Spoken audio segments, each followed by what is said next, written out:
Living with heat pumps, we've been doing that for 6 years. I was going to give a little introduction to heat pumps. I think you've done that already, but what we are interested in doing is sharing our steps that we've taken to reduce our use of fossil fuels. And part of that is insulating and not letting the heat get out of our house. And part of it is using the heat pumps. So I'm going to start with a tour outside the house, going all the way around and showing the locations of our two compressors and the refrigerant lines. And then we're going to go inside the house, locating the heat pump heads and determining the BTUs that are needed for each head. Then we'll discuss heat pump operation at the end. Here's our house. It's a 1927 center entrance Colonial with a gas furnace. And I just lose the right side of my slide, but it doesn't matter too much. In 2014, we installed these heat pumps, and of course they're powered by electricity, which was a good start for us. The system consists of compressor. Any one system consists of compressor, which transfers heat from the outdoor or air into a refrigerant, which is pumped to the indoor head, where the heat is released. The heat pumps can be reversed to produce cool air, and it does work. In 2015 through 2019, we greatly improved the attic insulation. It was a big job. And we have been working for quite a while on the house air tightness, sealing up the leaks. We bought an electric water heater. And in 2019, we upgraded the efficiency of the compressors, which I'm going to go into a little bit more later. By 2020, we had reduced the use of natural gas by 82%. We have many pages of data. We love to do data. So that made us very encouraged to keep going and keep trying to do this. Get to 100% no gas.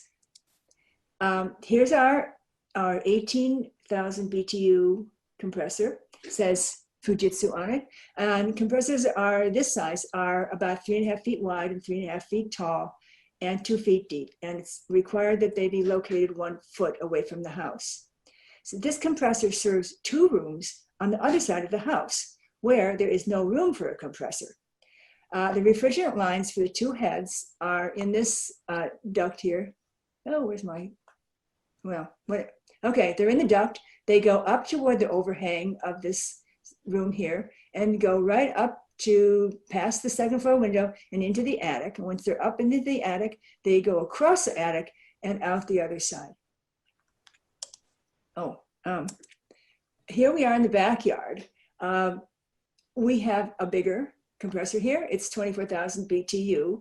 And you see a lot of refrigerant lines are coming out of it. There are 3 sets of refrigerant lines in and out. So that means we're going to serve 3 heads. 2 of the sets extend way up. And if I had a pointer, don't get tricked by the downspouts.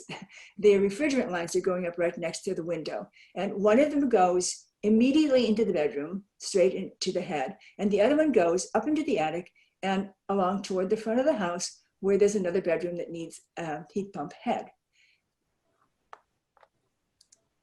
The third refrigerant line wraps around this living room window and goes right into the living room, and you'll see the head that's attached to the other end of these refrigerant lines. I think refrigerant lines are fun. It's a good game to get everything to fit together.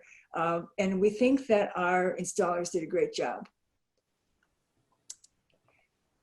Here we are on the other side of the house. This is where we couldn't get the compressor in. So if you look, now I've got to move this. Can somebody move this? Okay, you won't see it. Way up at the top where my head is, the duct comes out of the house. And right away, 1 set of refrigerant lines goes into this bedroom on the 2nd floor. And then it's coming down, and then the other set of refrigerant lines goes right into the dining room, which is underneath there. And if you follow it all the way down, there's a little drip thing for the humidity that's consolidated in there. So it works just fine. We have no problem with things going through our attic. Now, locating and sizing heads. This is another thing that's very interesting to me, but maybe not to you. And the installers, if they're good, will get it right.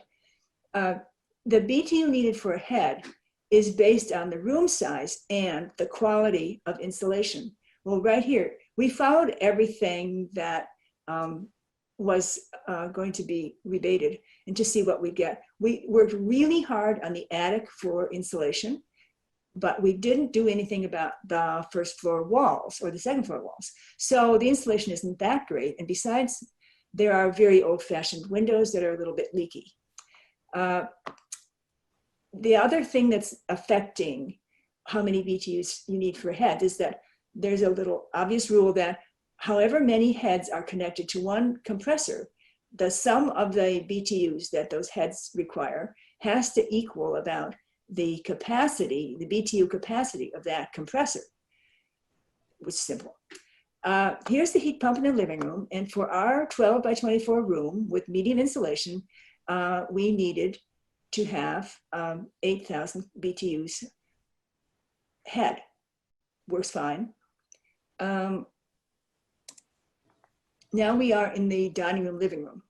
The kitchen is 10 by 12 and it has no wall space for a head. Lots of cabinets, lots of windows, back door, all that stuff.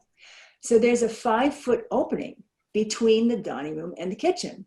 That gave us an idea for the solution. Actually, it was our installer who figured this out. Install a large capacity, 12,000 BTU head in the dining room. There it is right up there. And heat the kitchen by recirculating air from the dining room to the kitchen and back. Okay, here we are with our extra room on the first floor. We call this the sunroom because it has a lot of windows. It's 14 by 20 and we decided not to put heat pump in here. We get some nice passive solar gain in the winter through those windows because the left side of the picture is south. We can also circulate air from the living room because this big playroom has 2 doors into the living room. So far, it works. The plants stay alive and the grandkids stay alive too. They don't need anything more than 55 degrees. When we go in there, we turn on the backup heat, but we're going to get past that. For the bedrooms, we discussed a ducted system for the 3 bedrooms and the office, which make up the 2nd floor. So this involves a distribution box in a heated attic, and from the box, air ducts deliver the warm air to each room. However, our attic is not heated, cannot be heated, so no ducts. The result is that each of 3 bedrooms get a 7,000 BTU head, and the office, which is connected to one of the bedrooms, gets heat by circulating warm air from the bedroom to the office. Note, there's the remote control on the dresser. So we think that owning heat pumps is easy. Operating heat pumps is easy. They can really be turned on and off anytime, whenever you want to, independently. It doesn't matter if the compressor has to make do with one fewer head once in a while, and anytime you can do this. And we just to prove that we know what we're talking about, here is the address of the person at Fujitsu General America who says, yay, pass the idea around, make sure everybody knows they can turn off their heat pumps on and off. And he's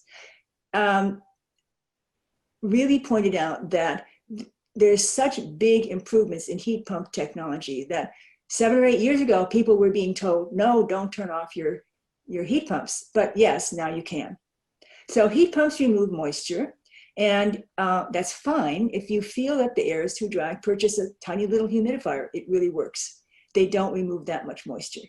For the heads, just clean the filters regularly. It takes a couple minutes. And if you're worried about the heat pump heads making noise, that remote control has a lot of settings. Just click on quiet and you can sleep.